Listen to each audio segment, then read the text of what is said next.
Bien, y presentamos a nuestro invitado de viernes de entrevista en profundidad. Está con nosotros directamente desde la universidad, desde Valladolid más bien, Ricardo Martín de la Guardia, catedrático de Historia Contemporánea de la Universidad de Valladolid y también catedrático de la Cátedra Jean Monnet de Historia de la Integración en la Unión Europea. Ricardo, bienvenido a esta edición de Llegó la Hora. Muchísimas gracias, es un placer estar esta tarde contigo y con todos los oyentes. Buenísimo, muchas gracias, Ricardo. Y quería empezar con tu área de especialización. Has escrito diversos libros, entre ellos uno sobre la caída del muro de Berlín. Y ahí te quería preguntar un marco general respecto a qué implicó ese hito para Occidente, para Europa en particular, y qué pasó después, cómo se han reconfigurado las fuerzas políticas, geopolíticas, después de ese hecho histórico. Sí, en efecto, muchas veces se habla de la importancia, la relevancia, y es cierto, de las estructuras en la historia, de la larga duración, pero lo que también es completamente cierto es que hay momentos en los que se produce una auténtica aceleración de la historia. Quizá después de años o de décadas en los que no han ocurrido acontecimientos especialmente relevantes, de pronto, por distintos factores, por distintas circunstancias, se produce eso, una auténtica aceleración de la historia, y esto es lo que se produjo en 1989, en noviembre de 1989, con la caída del muro de Berlín, que en principio podía parecer anecdótico, ¿no? La caída o la apertura de la frontera entre los dos Berlines, pero que más allá de lo simbólico tuvo un profundo contenido histórico y, por supuesto, una repercusión enorme en la política, en la economía, en la sociedad internacional a partir de ese momento. Es decir, no solamente fue que con la caída del muro de Berlín se entró en un proceso rápido de reunificación de Alemania, con lo cual se suturaba una de las heridas abiertas después de 1945, pero con la caída del muro y unos meses antes con el fin del telón de acero, también concluía la Guerra Fría en Europa, esa escisión obligada por las circunstancias de después de 1945 entre un mundo sovietizado, una Europa sovietizada, y una Europa vinculada al liberalismo, al capitalismo, se rompía porque el hundimiento del sistema soviético y el hundimiento, en este caso, de la República Democrática de Alemania, hacía que se iniciara un nuevo proceso de unificación auténticamente de Europa. Pero no solo eso, es que realmente la caída del muro de Berlín inicia el principio del fin de la Unión Soviética y, por tanto, también el final de la Guerra Fría, de todo un orden internacional que se había sustentado sobre las diferencias, sobre el enfrentamiento latente, a veces explícito, entre el mundo vinculado a Estados Unidos en un sentido amplio, el liberal capitalista, y el mundo soviético. La Guerra Fría concluía con el fin del mundo soviético y, por tanto, con el fin de esas dictaduras comunistas, y se abría, en efecto, una nueva etapa, no solamente una nueva Alemania, una nueva Europa, sino un nuevo mundo en las relaciones internacionales de las que hoy en día, claro, somos herederos. Y hay una cuestión interesante, es la previsibilidad de la caída del muro o del fracaso, básicamente, del proyecto de la Unión Soviética, porque poco tiempo antes en Alemania, de hecho, se está conmemorando 40 años de la existencia de la RDA, pero ciertamente estaban pasando cosas en Europa también, y te lo pregunto porque en esto los polacos, y bueno, lo conversábamos antes de estar al aire, pero los polacos dicen que lo que pasó ahí constituye como la primera pieza del dominó para que se derrumbara todo, y básicamente tiene el antecedente de que cuando existían, entre comillas, revoluciones dentro de los países de la órbita soviética, usualmente la Unión Soviética lo aplastaba con tanques. Pero en 1980 se marca una especie de diferencia, es que presuntamente no intervienen las fuerzas soviéticas, sino que son solamente las polacas, y se abre un espacio con el sindicato Solidaridad, y eso empieza una especie de conflicto que termina sacando al gobierno comunista en junio de 1989, convocando unas elecciones, lo que también es bastante particular. Completamente de acuerdo. Es que no solamente ya en 1979-80, y sobre todo con el nacimiento de Solidarność, de Solidaridad, sino que Polonia había sido probablemente dentro del mundo soviético europeo uno de los países en donde a lo largo de la historia reciente, quiero decir a partir de 1947-48, se habían producido más momentos insurreccionales en contra del comunismo. Claro. Bien es cierto que es muy conocido, claro, el año 1956 en Hungría, el aplastamiento del intento de Imre Nagy por democratizar, sí, por flexibilizar las relaciones políticas en el país. Es bien conocido la Checoslovaquia, la Praga de 1968, pero quizá sea precisamente, pues son dos acontecimientos que tuvieron un gran impacto internacional. Se oscureció algo más esa persistente oposición al comunismo en Polonia desde finales de los años 40. Hay momentos, el propio proceso de sovietización, de stalinización, que la represión stalinista es brutal frente al Partido de los Pequeños Campesinos polacos. Hay insurrecciones, movimientos en 1953, en 56, en 70, siempre aplastados por el Ejército Popular. Movimientos muy, como no podía ser de otra forma. La del 70 fue muy importante, pero siempre, claro, eran movimientos autónomos con una escasa coordinación, fruto también del aparato, de la fuerza del aparato represivo del Estado.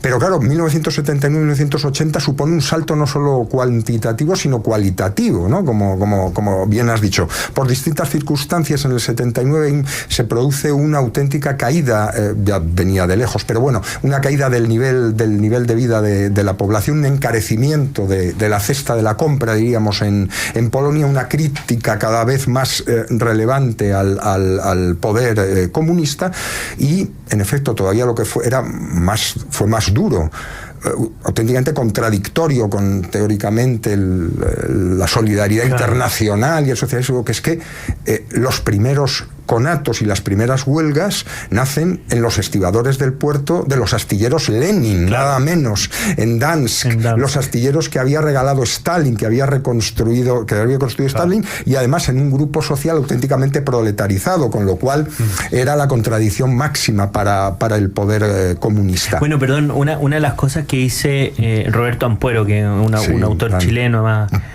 académico de la Universidad de San Sebastián, cuenta en su libro Detrás del Muro, él está exiliado en la RDA precisamente, que una de las cosas que les hizo clic en ese momento fue que era bastante inexplicable, sobre todo para los países de la órbita soviética, que trabajadores se estuvieran organizando y movilizando, entre comillas, contra el gobierno de los trabajadores. Entonces era algo como impensado. Y la verdad es que, claro, simbólicamente tiene todo ese peso, y además materialmente un peso tremendo. Solidaridad llegó a tener entre 9 y 10 millones de afiliados cuando estaban bajo la órbita soviética.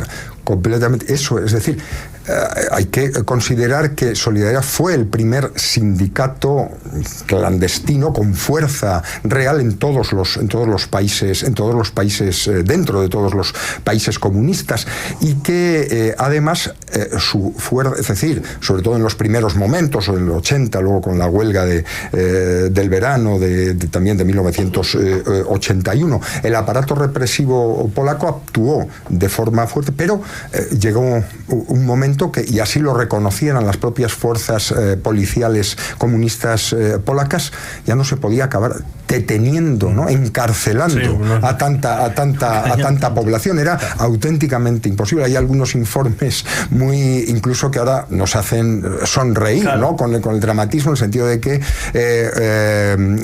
uno de los jefes de la policía secreta en Varsovia llega a escribir un informe al Comité Central diciendo que o se habilitan campos de fútbol o son incapaces de detener. ¿Dónde se lleva a toda esta gente? Es impresionante pensar, como has dicho, es decir, que en un país comunista llega a tener 9 millones de afiliados, que ni un sindicato occidental en aquel momento, y además jugándose la vida o los puestos de trabajo. De ahí que, como decíamos antes, por lo menos para la fase final de las dictaduras comunistas, la clave polaca fue fundamental, ¿no? A ello unimos, por supuesto, ¿no?, el hecho de que del Papa que vino del frío, claro, de Juan Pablo II, que va a ser un estímulo, un aliciente para los cambios, no solamente, como sabemos, en Polonia, sino en toda la Europa centrooriental sovietizada. ¿Y cuál es el rol, a propósito de eso, de Juan Pablo II personalmente? Porque claro, él es polaco, pero también el rol que tuvo la Iglesia, no solamente en la identidad polaca, sino que también como se transformó en una figura moral contra la lucha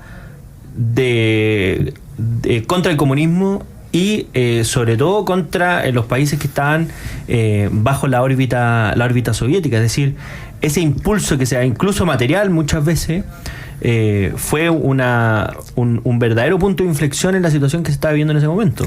Indudablemente el factor, como se habla, Leslie Holmes habla, ¿no?, del factor Gorbachev como un elemento trascendental para el cambio. Pero es que el factor Juan Pablo II, como ya se ha puesto de manifiesto en la historiografía, fue absolutamente relevante. No solamente el primer viaje, por supuesto, a Polonia, que supuso la mayor manifestación que había existido en la historia de Polonia, más de 1 millón de polacos y de población de los países limítrofes, todavía también en aquel momento sometidos a los gobiernos comunistas, que lo que supuso, al margen, por supuesto, de la manifestación religiosa, era con toda fuerza una manifestación en contra del poder comunista. Uno de los primeros discursos del Papa, abrid las puertas a Cristo, ser conscientes de la necesidad de libertad, etcétera, etcétera, tenía, por supuesto, un profundo contenido evangélico, pero indudablemente también, ¿no?, sirvió, como digo, de estímulo a las transformaciones que a partir de Polonia van a sucederse en todos los países del este. Esperemos que, bueno, como sabemos, los archivos vaticanos se van abriendo conforme van falleciendo los papas, pero indudablemente la riqueza de esos archivos, cuando los podamos utilizar, van a estar a la altura o más que los que ya hemos podido utilizar en Francia, en Reino Unido o en Alemania, ¿no? Como bien dices, ¿no?, por además esa unión tan importante a lo largo de toda la historia de la Iglesia Católica como un elemento de identidad nacional en Polonia. Claro, y además también tuvo como un sentido apostólico importante por parte de Juan Pablo II, porque la encíclica del año siguiente a los Hechos de Polonia es la Orem Exercens, que es 90 años después de Rerum Novarum, pero que cae de cajón toda esta idea de el sindicalismo católico y la necesidad como de rebelarse incluso en esa circunstancia que marcó harto, no solamente hacia Polonia, sino que hacia el resto del mundo y sobre todo a los países de la órbita soviética. Y ahí te quería pasar a otro tema, Ricardo, porque una vez que cae el muro de Berlín, inicia este proceso de caída masiva de los países de la órbita soviética, aunque quizás los polacos se enojen con que hay el inicio. Pero ¿qué hay después? ¿Qué ocurre después? Porque una de las cosas, bueno, y te comentaba en otra oportunidad, pero yo tuve la oportunidad de entrevistar, nosotros en Chile le decimos Lech Walesa, tú muy bien en polaco dices Lech Wałęsa, y una de las cosas que me dijo es que después de la caída del muro de Berlín, o después de que se había iniciado este proceso de dessovietización, una de las cosas que más les costó a los países era que como cuando estaban bajo la órbita soviética estaban bajo el régimen totalitario, no tenían una sociedad civil desarrollada que se pudiera hacer cargo de labores que el Estado ya iba a retroceder y abandonar. Y por tanto, a priori uno diría, mira, empezó un periodo de liberalización económica, pero que terminó siendo una especie de capitalismo de amigos, porque no había una sociedad civil vigorosa, fuerte, que pudiera asumir todas esas responsabilidades. ¿Qué otro problema identificas tú, o si estás de acuerdo también con esa visión. Claro. Ese es uno de los gravísimos problemas con los que efectivamente tuvieron que enfrentarse los países que salieron de las dictaduras comunistas. Con diferencias, porque claro, en el caso húngaro, en el caso checo, incluso en el caso polaco, por lo que hemos comentado, porque por esa tradición insurreccional en contra del comunismo, había ya algunos mimbres, ¿no?, que podían forjar una sociedad civil. Pero ciertamente, ¿no?, y lo sabemos, que dentro de las transiciones a la democracia que se dan en la Europa centrooriental, el cambio de mentalidad es el más difícil, ¿no?, el más problemático, porque como eran dictaduras apolíticas, en el sentido de que los partidos comunistas lo que pretendían es no tener ningún problema y por tanto normalizar de alguna forma, por supuesto, la situación que ello implicaba.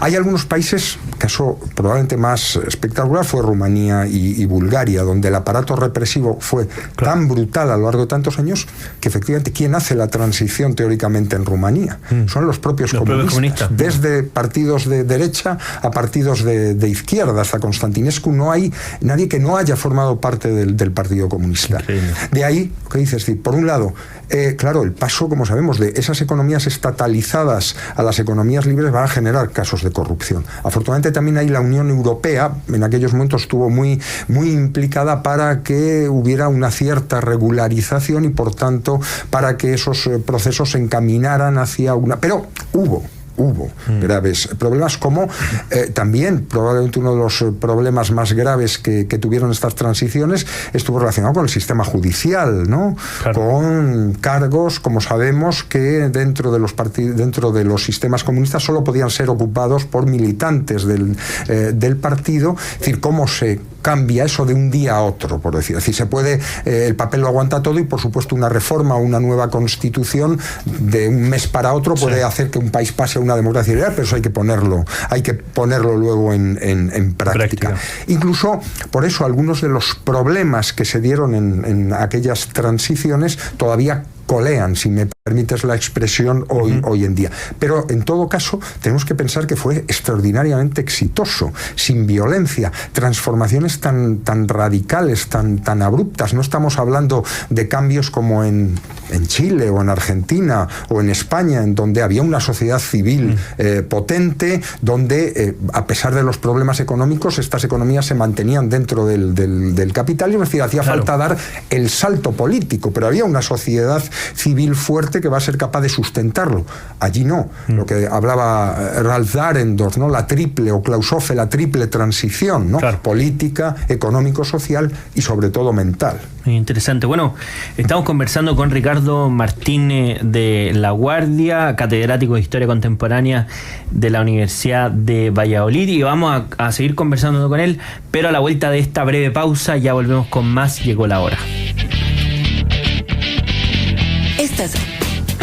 Bien, seguimos nuestra conversación con Ricardo Martín de La Guardia, catedrático de Historia Contemporánea de la Universidad de Valladolid y también de la cátedra Jean Monnet de Historia de la Integración por la Unión Europea.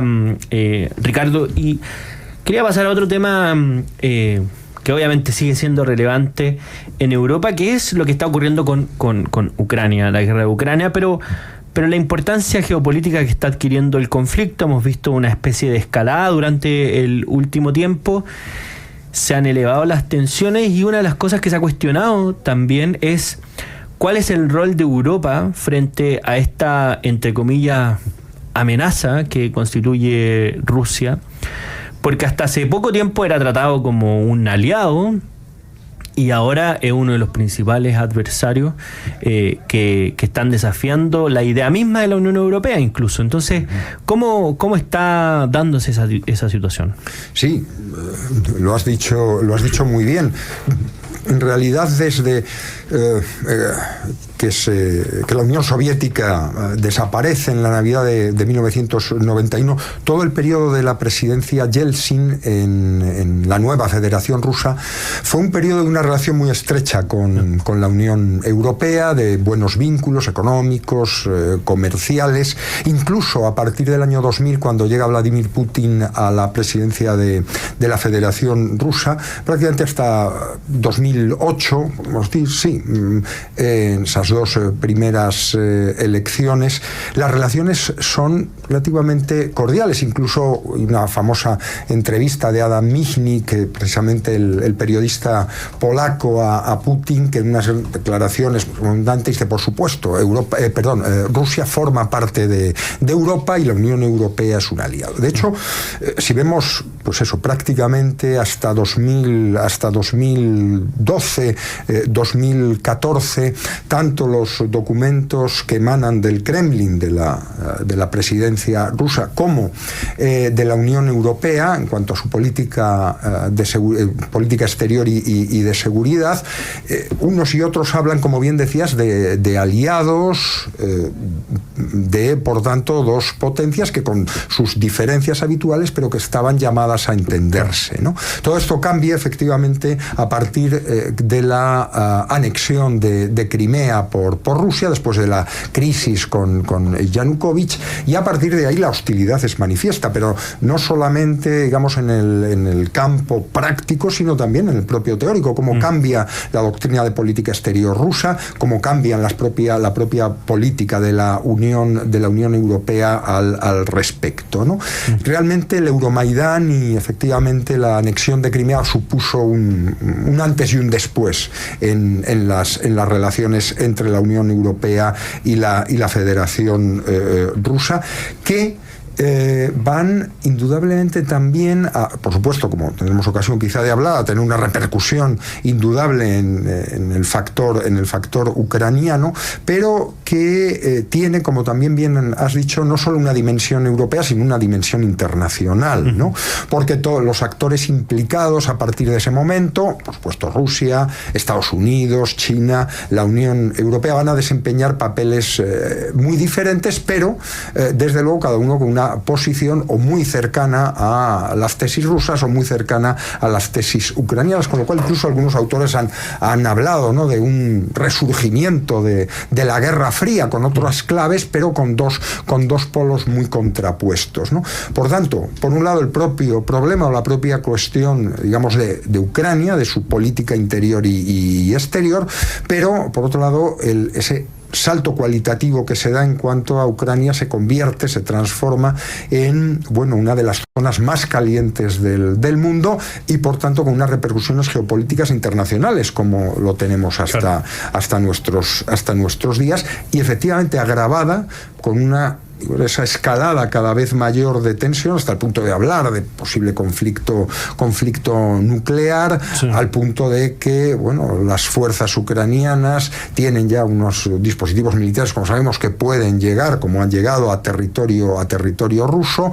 En fin, que ha cambiado incluso, pensemos, el hecho de que Suecia y Finlandia, países neutrales a lo largo de la historia, hayan cambiado su política absolutamente tradicional para solicitar la entrada en la OTAN, o que los países bálticos estén entregando cartillas sobre cómo sobrevivir o cómo afrontar una guerra convencional. Claro, esto sí, teníamos el ejemplo tremendo, ¿no?, de las guerras yugoslavas en los años 90, pero parecía que lo que está ocurriendo ahora, o lo que lleva ocurriendo desde hace 2 años, era impensable, claro, realmente.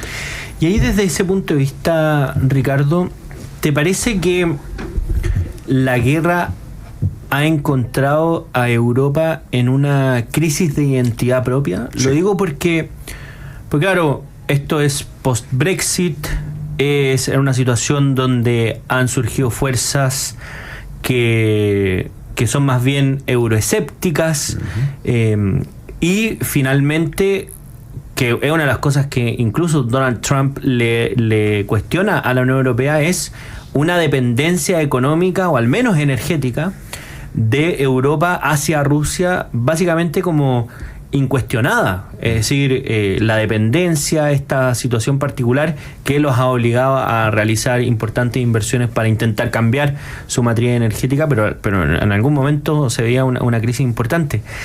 A tu juicio, ¿por qué se ha producido esa crisis de identidad en Europa? Sí, yo creo que está muy relacionada con las repercusiones, con las consecuencias de la gran crisis económica de 2008-2009 y luego también con la pandemia.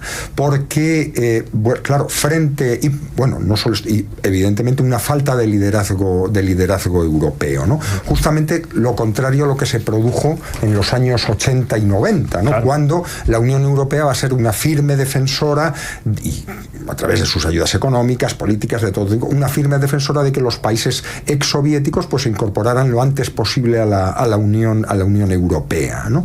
Precisamente es justamente una situación al contrario. Esa crisis económica, las repercusiones que va a tener en toda Europa y la incapacidad en los primeros momentos de reaccionar de la Unión Europea va a crear un inicio de una desafección que se ve en todas las euroestadísticas, ¿no? Y que tiene mucho que ver efectivamente con el crecimiento de partidos a derecha y a izquierda, pero sobre todo eso que en general se ha denominado el nacionalpopulismo, claro, que crece espectacularmente a partir de los años 11, 12, 13 y que tiene ahora una gran fuerza en el Parlamento europeo, ¿no? Y hay una crisis de los partidos tradicionales, desde la democracia cristiana a los socialistas, que son a los que se achaca el haber sido incapaces de afrontar con firmeza la crisis económica, más allá de las medidas de austeridad que van a ser tan criticadas, y por eso muchos autores hablan de policrisis en este momento. Crisis de autoridad. Realmente von der Leyen no se caracteriza precisamente respecto a otros líderes europeos previos, digamos, por su firmeza o su capacidad de actuación frente a problemas que son muy sensibles a la sociedad europea, como la inmigración masiva, como la seguridad, como la crisis o los problemas económicos. No parece que haya, insisto, una política firme, unitaria en Bruselas, y todo ello, además, dentro de este nuevo contexto de crisis profunda con la guerra de Ucrania, que, claro, para algunos de los países europeos, y el caso de Alemania es muy evidente, la energía y la relación con Rusia había sido fundamental. No olvidemos que hasta 2014 Alemania había sido el mejor embajador de Rusia en la Unión Europea. Como sabemos, además, algunos de sus políticos más relevantes tenían participación en los consejos de administración de Gazprom o de algunas de las grandes gasísticas rusas. Es decir, hay una serie de elementos que generan, como tú también muy bien has dicho, un escepticismo, hecho de que una parte importante de la sociedad europea haya optado en las distintas elecciones por partidos más o menos euroescépticos. Claro. El último es el gran impresionante apoyo que tiene en Rumanía, ¿no? Ahora el nuevo líder populista, que además tiene unas ciertas creencias prorrusas, ¿no? En este sentido, lo cual también dentro de esa policrisis ahonda aún más esa identidad europea. Cada vez más hay una cierta tendencia a dentro de la población a valorar más al propio Estado o incluso a las administraciones subestatales que a una Bruselas que se la ve muy lejana de los problemas reales. Y cuando uno se pregunta, entendemos la crisis de la identidad, pero ¿qué es lo que hoy día está uniendo a la Unión Europea? Pues claro, está en la geografía, pero como unidad política o como proyecto político, ¿cuál hoy día serían las ideas, fuerzas que tiene esa unión y que está invitando, más allá de ser un organismo como repartidor de subsidios y de recursos y gastador también, pero a mí me da la impresión, y esto me quedó especialmente después de haber ido al Parlamento Europeo, donde había una obsesión de unificar cosas que eran irrelevantes, que terminaban ahogando la identidad de los países. O sea, Me acuerdo que en esa visita nos reunimos con alguien que estaba como orgulloso de unificar los tornillos en toda Europa, porque eso es un problema fundamental, que haya que usar otros tornillos, ¿verdad? Y esto no lo digo como irónicamente, porque era de ejemplo real.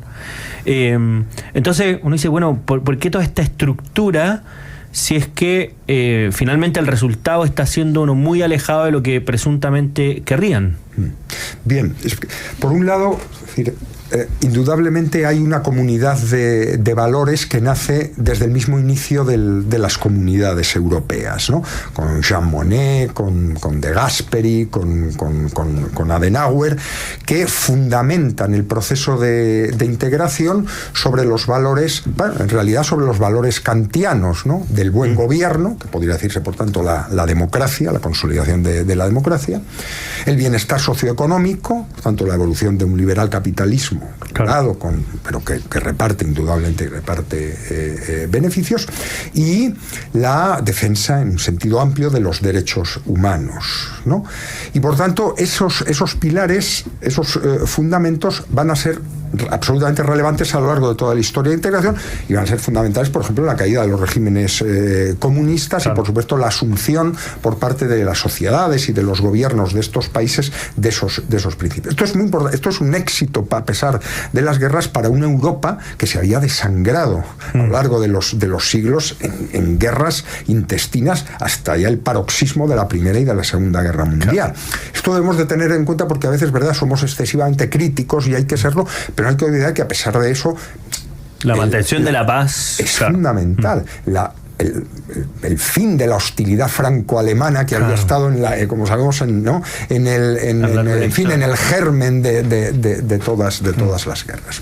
Otra cuestión es que esa evolución que ha sido en buena medida ha estado en función, valga la redundancia, del funcionalismo monetiano de Monet, haya querido a veces ir demasiado deprisa o haya sido demasiado intensa en cuestiones que no son excesivamente relevantes. Es decir, ha habido por un lado una tendencia, como dices, a una excesiva uniformidad en determinados aspectos que han tenido mucho éxito, por ejemplo, pues en el control alimenticio, en el control sanitario, en el control de fronteras, pero junto a esto hay una excesiva tendencia a que las directivas europeas abarquen, como has dicho, hasta los tornillos, claro, que tienen.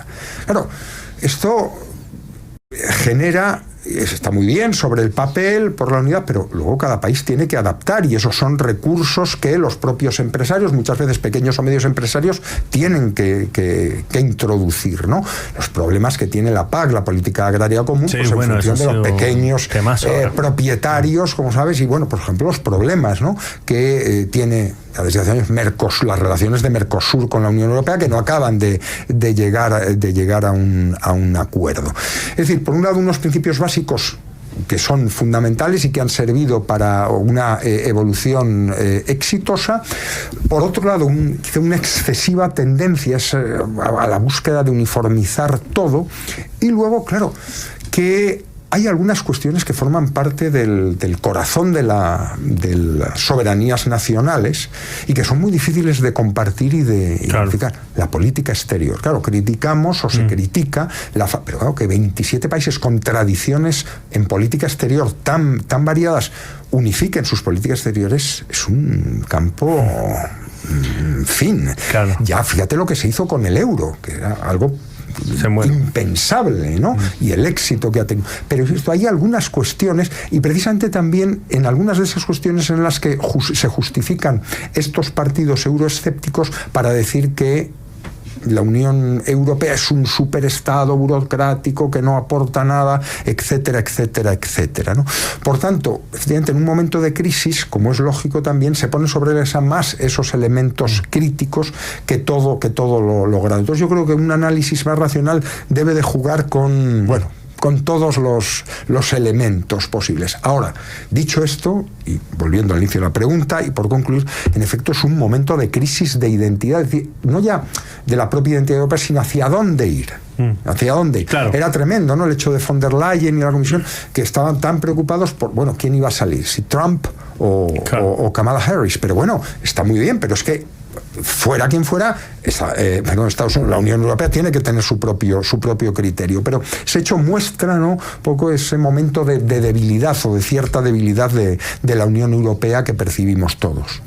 Y una cosa que comentaste y que parece muy relevante también es la crisis de liderazgo por parte de los presidentes de los países de Europa, y también que no se ve como un liderazgo europeo que hable, porque además el liderazgo europeo es un liderazgo bastante indirecto, porque lo elige el Parlamento Europeo.